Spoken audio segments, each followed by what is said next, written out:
The first 3 weeks on the streets were the longest of Rosalie's life. She learned things no 17-year-old should have to learn. Which public restrooms stayed unlocked at night. Which fast food restaurants threw out edible food at closing time. Which parks were safe to sleep in and which ones weren't. Her $43 disappeared faster than she expected. A motel for 2 nights, $35. Food, $6. A pair of socks because hers had holes, $2. By week 2, she had nothing. She tried applying for jobs, but every application wanted an address she didn't have. Every interview required her to look presentable when she hadn't showered in days. "We're looking for someone more reliable," one manager said after looking her over. Reliable, code for not homeless. She tried shelters, but they were always full. Waiting lists stretched for weeks. "Come back tomorrow," they'd say. "Maybe we'll have space." Tomorrow never had space either. By week 3, hunger was her constant companion. The kind of hunger that made her hands shake, that made her dizzy when she stood up too fast. That's when someone told her about the community food bank on Morrison Street. "They serve hot meals twice a week," an older homeless woman told her. "Tuesdays and Fridays. You just got to get there early or the line gets too long." On Friday morning, Rosalie walked the 2 miles to Morrison Street. The food bank operated out of a church basement, small but warm and clean. A line had already formed outside. She joined it, trying not to notice the pitying looks from people walking past, trying not to feel the shame that burned in her chest. This was her life now, standing in line for free food. Homeless at 17. The line moved slowly. When Rosalie finally made it inside, volunteers directed everyone to tables where they served hot soup, bread, and fruit. She sat alone in a corner, eating slowly, making it last. The soup was simple, vegetable broth, with chunks of potato and carrot, but it tasted like heaven. That's when she noticed the woman watching her. The woman was maybe 45, elegantly dressed in a way that seemed out of place in a church basement. She stood behind the serving table, ladling soup into bowls, smiling warmly at everyone who came through. But her eyes kept drifting to Rosalie. Rosalie looked away quickly, uncomfortable with the attention. She finished her meal and was about to leave when the woman appeared at her table. "Hi there, sweetheart. I'm Margaret." She sat down across from Rosalie without being invited. "I noticed you're here alone. First time at the food bank?" Rosalie nodded warily. "I volunteer here every week," Margaret said, her voice warm and kind. "I like to help young people especially. There are too many kids on the streets these days." She paused. "What's your name?" "Rosalie." "Beautiful name. How old are you, Rosalie?" 17, almost 18. Margaret's expression softened with concern. "And where are your parents, honey?" Something about the woman's kind eyes, her gentle voice, made Rosalie's defenses crumble. After 3 weeks of people looking through her like she was invisible, someone was actually seeing her, actually caring. "They died," Rosalie said quietly. "Car accident. My uncle took everything and threw me out." "Oh, sweetheart." Margaret reached across the table and squeezed her hand. "That's terrible. I'm so sorry. So you're living on the streets?" Rosalie nodded, tears threatening. "For how long?" 3 weeks. Margaret shook her head sadly. "That's far too long for a young girl to be out there alone. It's dangerous. You know that, right?" "I don't have anywhere else to go." "What if I told you there was another option?" Margaret leaned forward, her voice lowering conspiratorially. "I run a program in Seattle, a residential program for young women in crisis situations. We provide housing, meals, job training, counseling, everything you need to get back on your feet." Rosalie's heart leaped. Really? That exists? It does. I've helped dozens of girls just like you, homeless, alone, needing a fresh start. Margaret pulled out a business card. It's completely legitimate, licensed by the state. We have a beautiful facility, professional staff, the whole thing. Why would you help me? You don't even know me. Because I see potential in you, Rosalie. You're young, you're smart. I can see it in your eyes. You don't belong on the streets. Margaret stood. I'm actually heading back to Seattle this afternoon. My car is parked just outside. If you want, I can take you there right now. Get you settled in, fed, cleaned up. You could start fresh today. It seemed too good to be true. After 3 weeks of doors slamming in her face, someone was offering help. Real help. But something made Rosalie hesitate. I don't know. I understand you're scared. You've been hurt. Betrayed by family. Trust is hard. Margaret's smile was understanding. Tell you what, come see the facility. If you don't like it, I'll bring you right back to Portland. No pressure. But at least let me show you that there are still good people in the world who want to help. Rosalie thought about sleeping in the park again tonight, about hunger, about fear, about having nothing and no one. Okay, she said quietly. I'll come see it. Margaret's smile widened. Wonderful. You're making a smart choice, Rosalie. Come on, my car's just outside. Rosalie grabbed her backpack and followed Margaret out of the church basement. A sleek black Mercedes waited at the curb, a professional driver standing beside it. This is your car? Rosalie asked, surprised. The program is very well funded, Margaret said smoothly. We take care of our girls properly. The driver opened the back door. Rosalie climbed in. Sinking into leather seats that felt impossibly luxurious after 3 weeks on concrete and dirt. Margaret settled in beside her. Seattle's about 3 hours from here. Why don't you rest? You look exhausted. As the car pulled away from the curb, Rosalie looked back at the church, where she'd eaten her last free meal. Something in her gut whispered that she was making a mistake. But what choice did she have? Margaret smiled beside her. You're going to love it there, Rosalie. I promise. Everything's about to change for you. She had no idea how right Margaret was, and how wrong. The house in Seattle was everything Margaret had promised. Grand, beautiful, expensive. But beauty, Rosalie would learn, could hide the ugliest truths. That first night, she slept deeply for the first time in weeks. The mattress wasn't comfortable, too thin. Too many girls crowded into one room, but it was better than park benches, better than concrete, better than wondering if someone would attack her while she slept.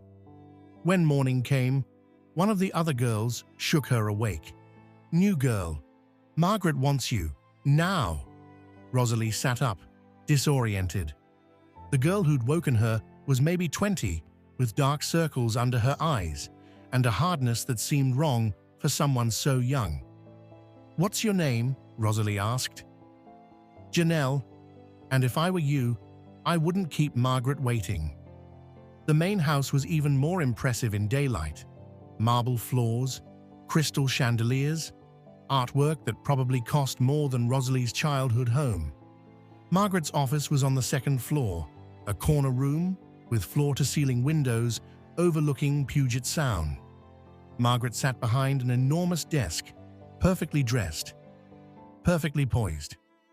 Rosalie, sit down, sweetheart. Rosalie sat, still grateful, still believing this was her salvation. I want to talk to you about your future here, Margaret began, her smile warm. You're very lucky, you know. Most girls in your situation don't get opportunities like this. I know. Thank you so much for… The work is simple, Margaret continued, as if Rosalie hadn't spoken. I have clients, successful men, wealthy men who appreciate the company of beautiful young women. You'll accompany them to dinners, events, provide companionship. Something in her tone made Rosalie's stomach tighten. Companionship? Don't be naive, dear. You're 18 years old, homeless, with no family and no prospects. I'm offering you a way to make substantial money. All you have to do is be pleasant, be beautiful, and give these men what they're paying for. The words took a moment to sink in. When they did, Rosalie felt the room tilt. You want me to sleep with men for money? I want you to provide a service that's in high demand. Margaret's voice hardened. Let's not pretend you have better options. Where will you go if you leave here? Back to the streets? Back to begging at soup kitchens? You said this was a residential program, and it is. We provide residence in exchange for work. Margaret stood, walking to the window. You told me everything about yourself yesterday, Rosalie. Your dead parents, your uncle who stole from you, your complete lack of resources. Do you think I volunteer at that food bank out of kindness? Ice flooded through Rosalie's veins. You planned this. From the moment you saw me, I saw an opportunity. A desperate, pretty girl with no one to protect her. The perfect candidate. Margaret turned back to her, and the warmth was completely gone now. Here's how this works. You live under my roof, you follow my rules. You have 1 week to settle in. Then you'll meet your first client. Refuse, and you're back on the streets. But this time, I'll make sure every shelter in the region knows to turn you away. I'll go to the police, Margaret laughed, and tell them what? That a woman offered you housing and a job? I have lawyers, Rosalie. I have connections. I have money. You have nothing. Who do you think they'll believe? Rosalie stood on shaking legs. I won't do it. We'll see. You have 7 days to reconsider. Margaret pressed a button on her desk. Janelle will show you how things work around here. I suggest you pay attention. Back in the quarters, Janelle was waiting with the other girls. They all had the same look, defeated, trapped, surviving. She told you, Janelle said. It wasn't a question. Rosalie nodded, unable to speak. Most of us came here the same way, desperate, alone. Margaret finds girls with nowhere else to go. Janelle sat on her mattress, pulling her knees to her chest. By the time you figure out what's happening, you're trapped. No money to leave, no place to go. And Margaret, she has ways of making sure you stay. There has to be a way out, Rosalie whispered. If you find one, take me with you. Rosalie tried to refuse. For 6 days, she cleaned, cooked, did anything Margaret asked, except the one thing Margaret actually wanted. On the 7th day, Margaret's patience ended. Gregory Warren is one of my most valued clients, Margaret said, her voice leaving no room for argument. He's requested you specifically. You'll have dinner with him tonight, then accompany him to his hotel. I can't. You will. Margaret's eyes were ice. Gregory paid premium price because you're new. Fresh. You'll go, you'll smile, you'll do exactly what he asks. Do you understand me? Please, Ms. Preston. This isn't a negotiation, Rosalie. Get ready. He'll be here at 7. Gregory Warren arrived in a black Mercedes. He was 53 years old, silver-haired, wearing a wedding ring and an expression that made Rosalie's skin crawl. You must be Rosalie, he said, looking her up and down like she was merchandise. Margaret was right. You're quite beautiful. The restaurant was expensive, the kind of place Rosalie's parents might have celebrated anniversaries. Gregory ordered wine, expensive steaks, talked about his business ventures. I own 3 car dealerships, he said. Very profitable, very respectable. My wife doesn't understand the pressures of my work. That's why I appreciate girls like you. Girls like me, young, uncomplicated, grateful for the opportunity. His hand slid across the table, covering hers. We're going to have a wonderful evening. Rosalie pulled her hand away. Mr. Warren, I don't want to do this. His expression hardened. I paid Margaret a considerable amount of money for tonight. You'll do what you're told. At the hotel, when she tried to leave, he grabbed her wrist hard enough to bruise. I paid for you, he said coldly. You're not going anywhere. What happened next shattered something inside Rosalie that had barely survived Uncle Robert's betrayal, barely survived the streets.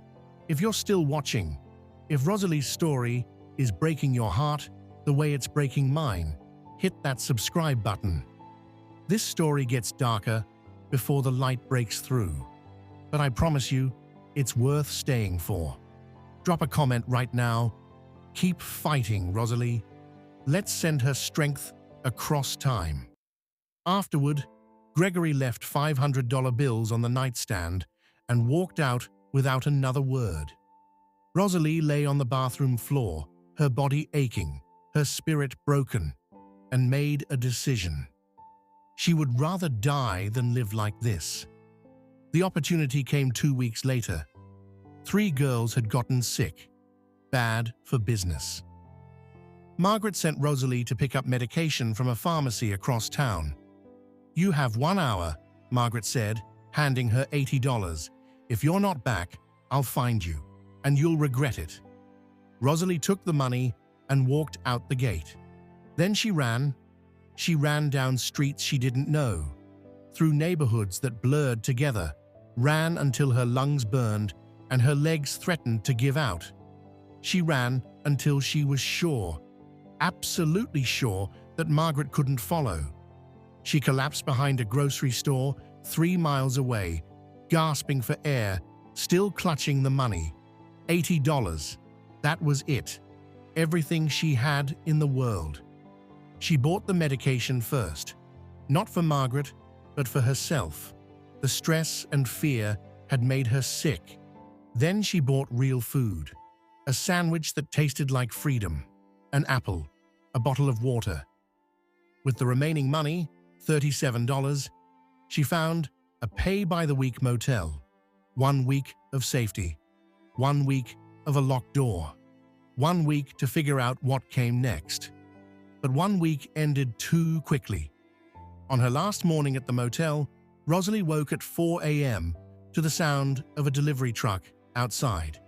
She looked out the window and saw a man unloading trays of bread into a small bakery across the street. The sign read, Sunrise Bakery, fresh daily since 1987. She watched him make 3 trips, carrying heavy trays from truck to shop. He was older, maybe 65, moving slowly, clearly struggling with the weight. An idea formed. At 4:30 a.m., she crossed the street and knocked on the bakery's back door. The man opened it, surprised to see anyone at that hour. We don't open until 6. I know, sir. I'm sorry to bother you. I was wondering, do you need help with the deliveries, the heavy lifting? I'm strong. I'm a hard worker, and I need a job. He looked her over. Her worn clothes, her desperate expression, the backpack that clearly held everything she owned. You homeless? He asked bluntly. Rosalie hesitated, then nodded. Yes, sir. Running from something? Someone, please. I'll work for whatever you can pay. I just need a chance. The man was quiet for a long moment. Then he said, Name's Thomas. Thomas Wright. I've owned this place for 38 years. My back isn't what it used to be, and my regular helper quit last week. He gestured inside. You can start today. I pay $15 an hour, cash, daily. Work starts at 4 a.m., ends around noon. You show up on time, work hard, don't steal. We'll get along fine. Rosalie felt tears prick her eyes. Thank you. Thank you so much. I won't let you down. We'll see, Come on, let's get you started. The work was hard, carrying 50-pound flour sacks, loading delivery trays, cleaning industrial ovens, scrubbing floors. But it was honest work. Every dollar she earned was hers. No one owned her. No one controlled her. Thomas didn't ask questions, didn't pry into why an 18-year-old girl was homeless and desperate. He just taught her the work and paid her fairly. After the first week, he said, "You're a good worker, Rosalie. You show up on time, you don't complain, you pay attention. That's rare." "Thank you, sir." "Stop calling me sir. Makes me feel ancient." He handed her an envelope with cash. "You got somewhere to sleep?" "Not really." Thomas sighed. "There's an abandoned building near the industrial district. Construction stopped years ago. Some people sleep there. Not ideal, but it's got a roof and it's out of the way. Nobody bothers you there." That's how Rosalie found the building that would become home. The structure was massive.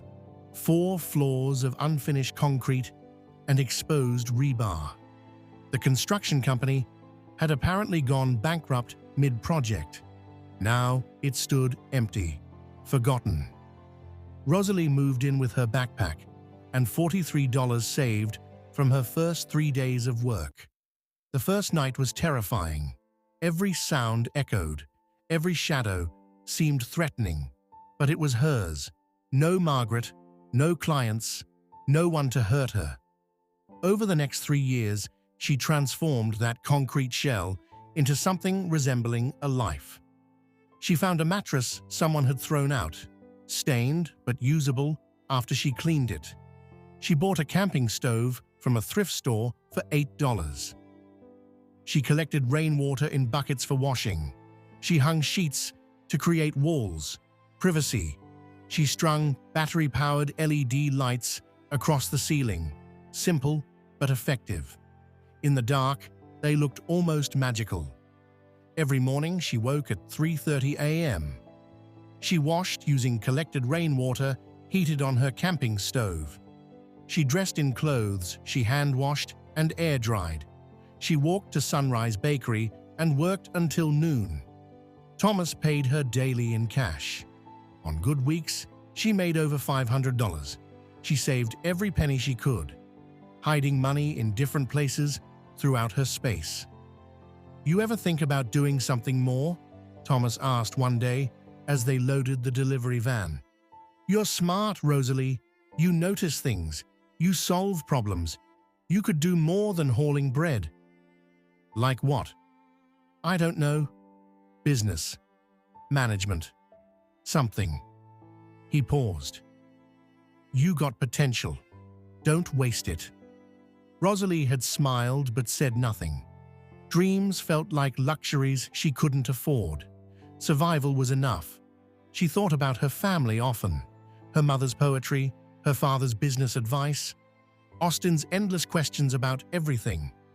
The pain never disappeared, but she learned to carry it differently, to let it remind her she'd once been loved, once belonged somewhere. She bought books from library sales, business books, architecture books, anything that caught her interest. She read at night by LED light, losing herself in other worlds, other possibilities. She was surviving. More than that, she was living on her own terms. Until the night, everything changed. Rosalie had fallen asleep reading a library book about commercial real estate development, of all things. Something about building design fascinated her now that she lived in an unfinished building. The sound of footsteps jolted her awake. Heavy footsteps, dress shoes on concrete. Her heart hammered as she grabbed the nearest object, a metal cooking pot, and held it defensively. A man appeared in the doorway, tall, early 30s, wearing an expensive suit that seemed wildly out of place in the dusty, unfinished space. "Who are you?" Rosalie demanded, trying to keep her voice steady. "This building is abandoned." "Actually, it's not." The man raised his hands, clearly startled by her presence. I own it. The pot slipped from Rosalie's hands, clattering to the concrete floor. No, not again. Not after 3 years of building something. Not after finally feeling safe. Her knees hit the floor before she could stop herself. Please don't throw me out. The words came out broken. Please, I'll leave. I'll clean everything. Just give me a few days to find somewhere else. Please. Hey, wait. The man looked genuinely uncomfortable. This is all I have. Tears streamed down Rosalie's face. 3 years of holding herself together, of being strong, of surviving. It all crumbled. I know it's trespassing. I know I shouldn't be here, but I have nowhere else to go. Please. The man crouched down, meeting her eyes. My name is Nathan Hayes. What's yours? Rosalie. Rosalie, I need you to stand up. Please. Are you going to call the police?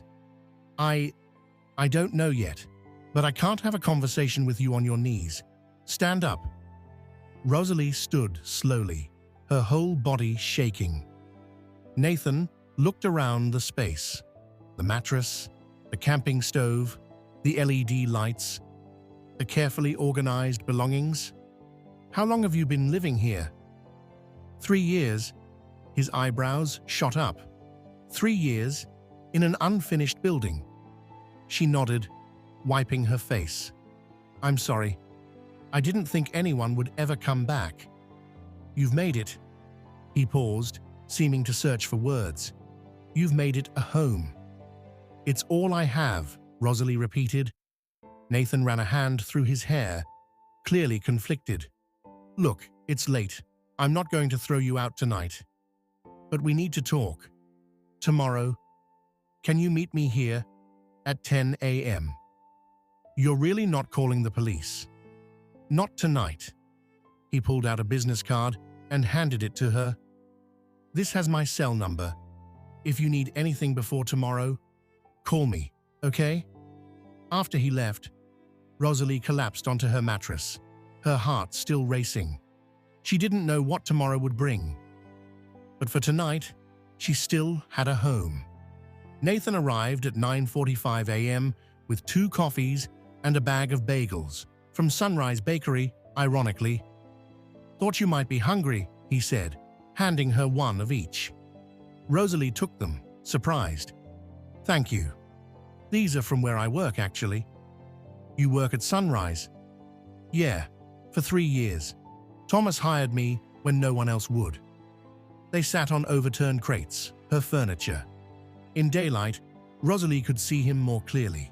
He had kind eyes, a gentle way of moving that didn't feel threatening. Tell me your story, Nathan said. How does someone end up living in an abandoned building for 3 years? Rosalie hesitated. But what did she have to lose? She told him everything. The accident, her parents, and Austin, Uncle Robert's betrayal, the forced marriage proposal, the streets, Margaret Preston, Gregory Warren, her escape, finding Thomas and the bakery, making this building home. Nathan listened without interrupting. His jaw tightened with each detail, his hands clenched.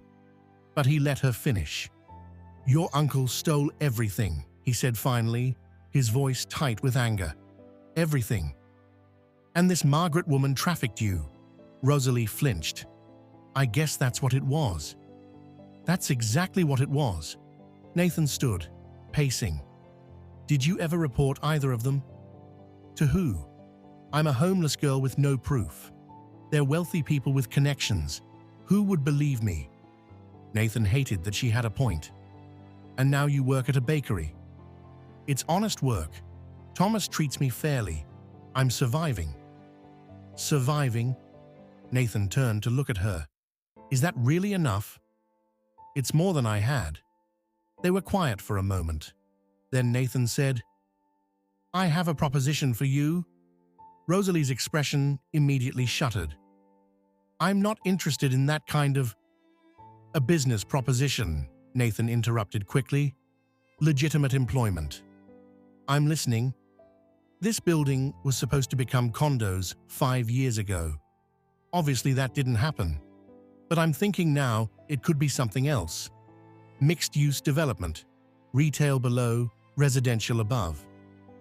Okay. I need someone on site during construction. A site manager.